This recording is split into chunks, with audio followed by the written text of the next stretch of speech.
এই উম্মত তো এক নেকি দিয়া জান্নাতে যাবে। কয় নেকি দিয়া? একটা নেকি দিয়া জান্নাতে যাবে এই উম্মত।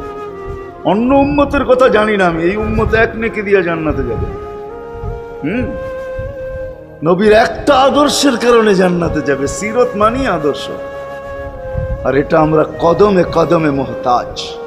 কেননা এই ছোট জীবনটা যদি গ্রহণযোগ্যতা পর্যন্ত পৌঁছাইতে হয় আল্লাহর কাছে, চাই নারী হই, চাই যুবক হই, চাই বৃদ্ধ হই, যেই মানুষই হই না কেন, যেখানেরই হই না কেন, যেই বাসারই হই না কেন, যেই বর্ণেরই হই না কেন, যেই পেশারই হই না কেন, যেই সোসাইটিরই হই না কেন, এই জীবনটাকে যদি গ্রহণযোগ্যতা পর্যন্ত পৌঁছাইতে হয় কার কাছে? দুনিয়াওয়ালাদের কাছে না, মালিকের কাছে, যিনি এক ফোঁটা পানির থেকে অস্তিত্ব দিছেন, যার কাছে আবার আমাদেরকে ফিরা যেতে হবে।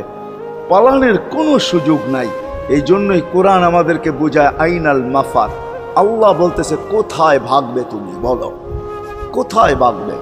কবির কথাই সত্য, যদিও নাকি পালাও তুমি আকাশেতে লাগিয়ে সিঁড়ি, সিঁড়ি লাগাও যদি আকাশে চলে যাও, তো আল্লাহ বলে তোমার বাগার কোনো সুযোগ নাই। কেননা ইল্লা বিসুলতান, ওইখানেও আমার রাজত্ব, এইখানেও আমার রাজত্ব, ডাইনো আমার রাজত্ব, বামে আগে পিছে উপরে নিচে সর্বত্র আমার রাজত্ব। আমার রাজত্বের বাহিরে যাওয়ার ক্ষমতা তোমাদের নাই। দ্বিতীয় কথা এটো, আইনা আনা মাআকুম আইনা মা কুনতুম, যেখানে যাবে ওইখানে আমি সঙ্গে থাকব। আমাকে দূর করতে পারবে না। যদি করো তাহলে তুমি থাকবে না, তোমার অস্তিত্বই থাকবে না।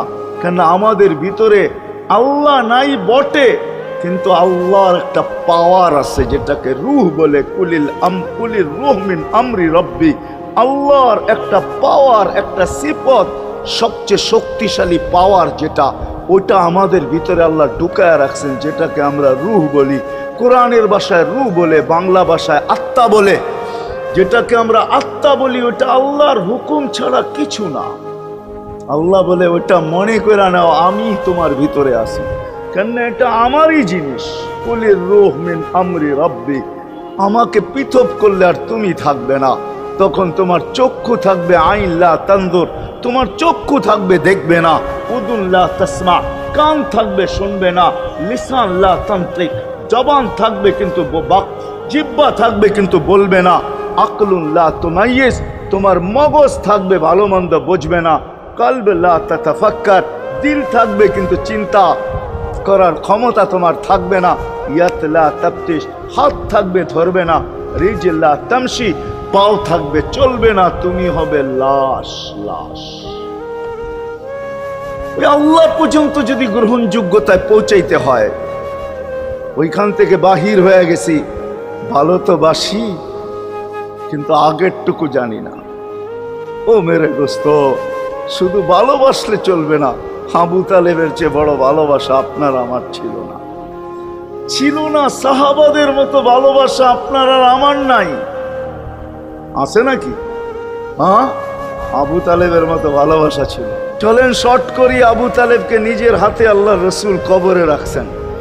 যখন রাখতেছিলেন তখন চিৎকার দিতেছিলেন, আম্মি মা তারাক্তালি সাবিলা, চাচা কোন রাস্তা রাখলেন না আমার জন্য। বলছিলাম কলেমা পড়েন, পড়লেন না। বলছিলাম ঠোঁটটা হেলান, হেলাইলেন না। বলছিলাম চুপ থাকেন, তাও থাকলেন না।